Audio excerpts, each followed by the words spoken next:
The following contains naughty words like boobs, bottom, and glistered. This program is for mature and immature audiences. Listener discretion advised.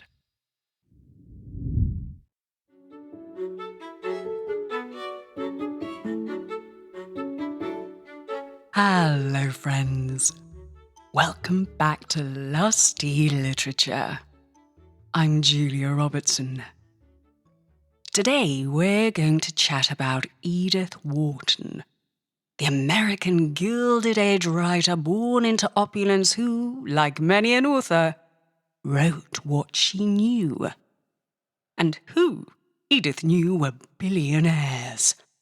The Morgans, the Vanderbilts, the Rockefellers.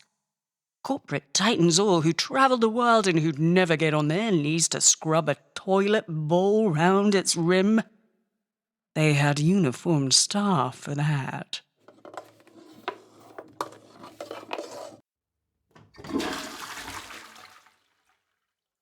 But Edith also knew about and wrote about living in a sexless, emotionally dead marriage, the topic of which underpinned the plot of her Pulitzer Prize-winning novel, The Age of Innocence.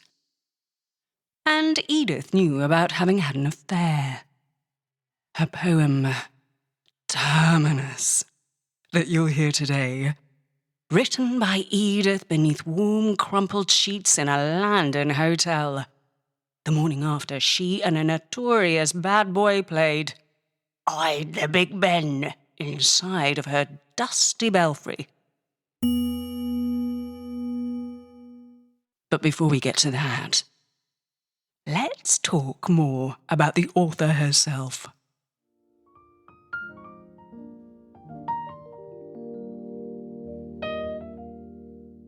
Edith Wharton was born Edith Newbold Jones in New York City. Her later surname of Wharton being her later married name.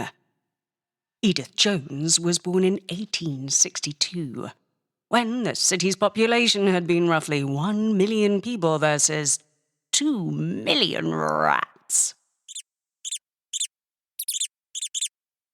In 1862, the American Civil War had also entered its second year, exacerbating poverty across a divided nation.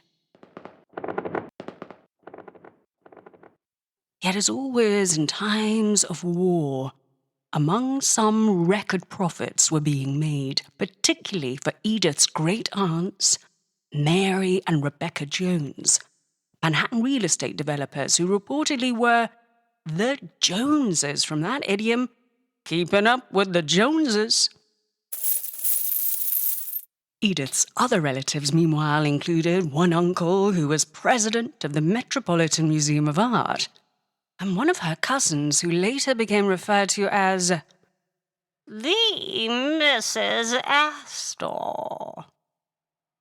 But despite Edith's glittering youthful trappings, she felt miserable, desiring to grow up to become a paid professional writer at a time when upper-class American women were supposed to aspire to being professional wives, to assist some Ivy League-educated husband in his career by organising, say, charitable galas, whilst upstairs in their stone-walled mansion a rattle of nannies brought up their gaggle of children.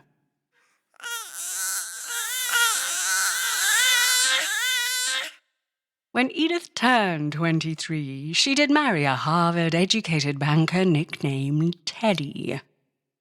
Yet her life with him was no picnic. Her husband, a workaholic with mental health issues, who believed sex was to be purely for procreation, never for pleasure.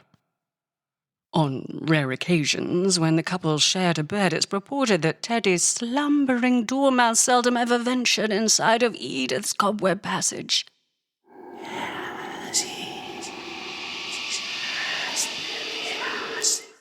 For not only was Teddy disinterested in sex, but for Edith there was something about her husband that triggered her asthmatic attacks.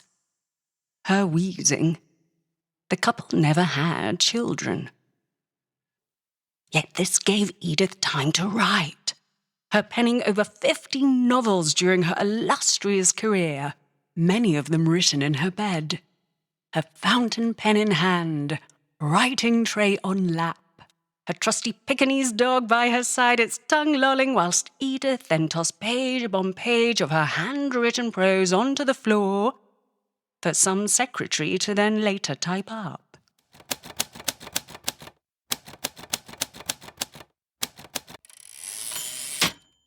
Had Edith Wharton been born roughly 50 years later, like romantic novelist Barbara Cartland, I wonder whether she too might have used a dictaphone, the device that helped Cartland craft almost 700 novels, Cartland opting to dictate from the comfort of her sofa, with her staff then also heavily editing their boss's material before readers could buy titles such as Hungry for love. The romance of food. But alas for us, Cartland never wrote us a book titled Cock a van. about sex inside of a U-Haul. Speaking of bouncy sex, Edith eventually experienced passion, but she had to wait until her mid-40s to get it.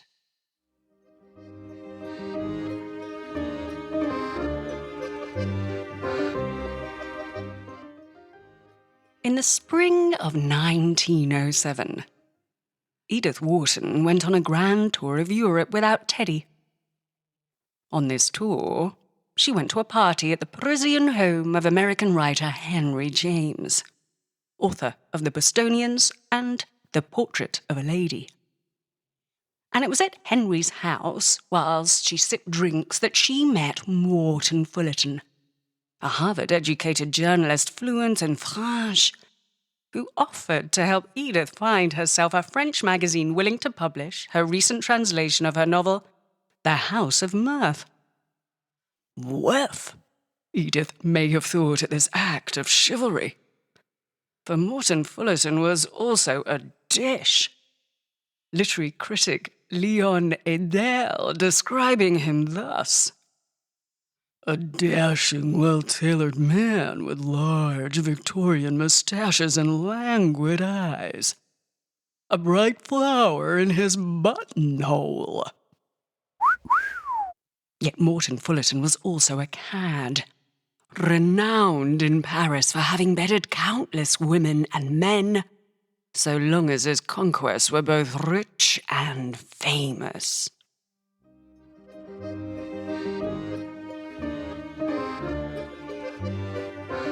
In the months that followed, Morton Fullerton wined and dined Edith at candlelit eateries across the city, the couple smiling at one another in shadowy velvet banquettes before then promenading along the moonlit banks of the Seine, the glow of the city street lamps reflecting off of the pomade on Morton's hair. And it wasn't long then before Edith's resolve against having a sexual affair crumbled, the pair agreeing to share one night of passion in a London hotel, as opposed to staying in Paris where their faces were more well known to hotel concierges who might tip off the tabloids. Married Edith, desperate to avoid a scandal.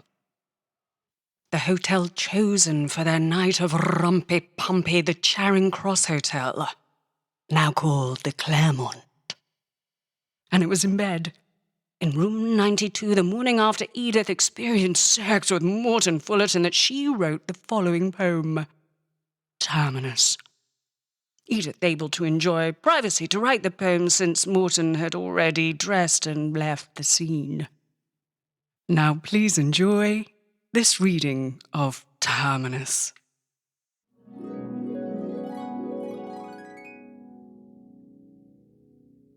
Wonderful were the long, secret nights you gave me, my lover, palm to palm, breast to breast in the gloom, the faint red lamp flushing with magical shadows the commonplace room of the inn, with its dull, impersonal furniture, kindled a mystic flame in the heart of the swinging mirror.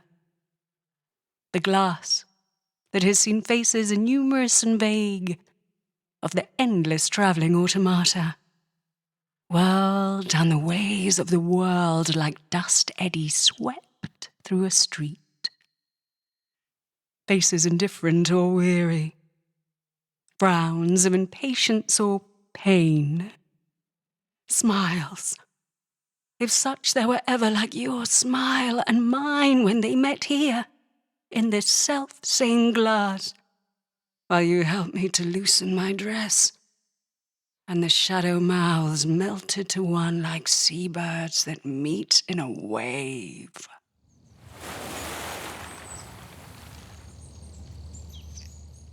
Such smiles. Yes, such smiles the mirror perhaps has reflected. And the low wide bed is rotted and worn as a high road. The bed with its soot-sodden chintz, the grime of its brasses that has borne the weight of fagged bodies, dust-stained, averted in sleep. The hurried, the restless, the aimless. Perchance it is also thrilled with the pressure of bodies ecstatic, bodies like ours, seeking each other's souls in the depths of unfathomed caresses, and through the long windings of passion emerging again to the stars. Yes, all through this room, the passive and featureless room must have flowed with the rise and fall of the human unceasing current. And lying there hushed in your arms as the waves of rapture receded, and far down the margin of being we heard the low beat of the soul.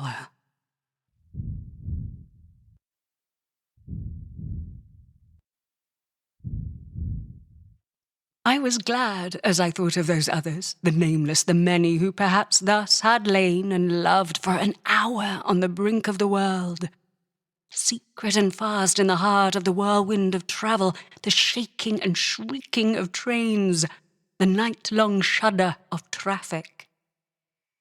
Thus, like me, they have lain and felt breast to breast in the dark, the fiery rain of possession descend on their limbs, while outside the black rain of midnight pelted the roof of the station.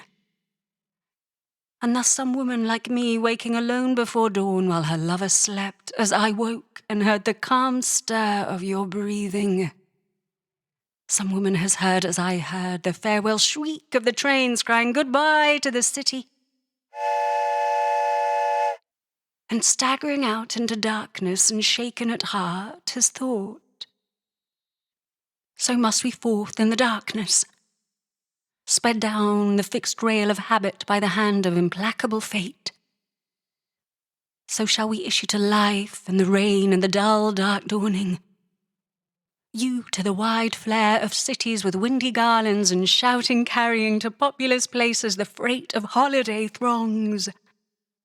I, by wastelands and stretches of low-skied marsh to a harbourless, wind-bitten shore, where a dull town moulders and shrinks and its roofs fall in, and the sluggish feet of the hours are printed in grass in its streets. And between the featureless houses languid the townfolk glide to stare at the entering train. The train from which no one descends. Till one pale evening of winter, when it halts on the edge of the town. See! The houses have turned into gravestones. The streets are the grassy paths between the low roofs of the dead. And as the train glides in, ghosts stand by the doors of the carriages, and scarcely the difference is felt. Yea, such is the life I return to. Thus may another have thought. Thus as I turned may have turned to the sleeping lips at her side to drink as I drank there. Oblivion. Edith Wharton in that poem gives pretty strong hints that she doesn't think this relationship with Morton Fullerton will last. Edith was correct. Morton then ghosting her after their assignation, with Edith desperate writing to Henry James asking him, quote,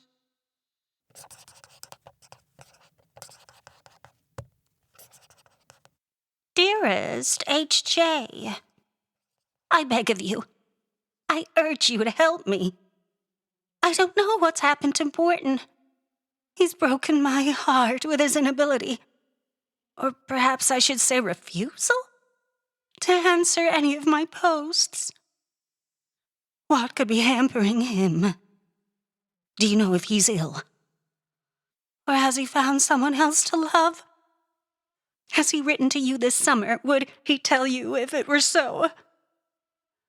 I am at wit's end.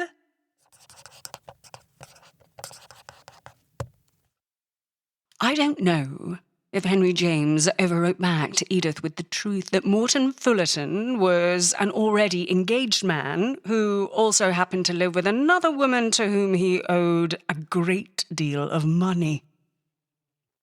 But it does seem that later Edith found out about Morton's "it's complicated" status. Because following her affair, Edith then wrote her Pulitzer Prize-winning novel, The Age of Innocence, the plot of which features a wealthy woman travelling abroad without her husband. Only for her to then fall in love with a man who happens to be already engaged. This man falls in love with her. But what is she to do? Well, in the novel, the married Countess Alenska whispers to the engaged Newland Archer inside of a New York art gallery.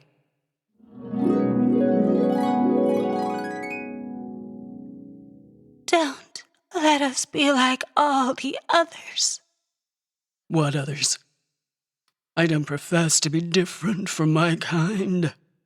I'm consumed by the same wants and the same longings. Shall I once come to you and then go home? Dearest, go home? What do you mean by going home?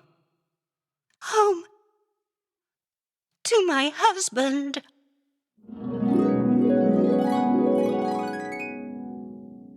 Which in real life is what Edith did following her night of passion in London. Returned to Teddy. Albeit prior to her writing The Age of Innocence, the couple had divorced. Edith then relocating permanently to France.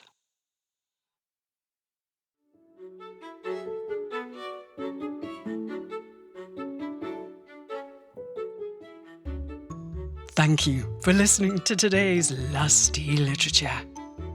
Next time, we'll talk about French writer Colette, whose personal life and whose books, some of which were made into movies, were very naughty indeed.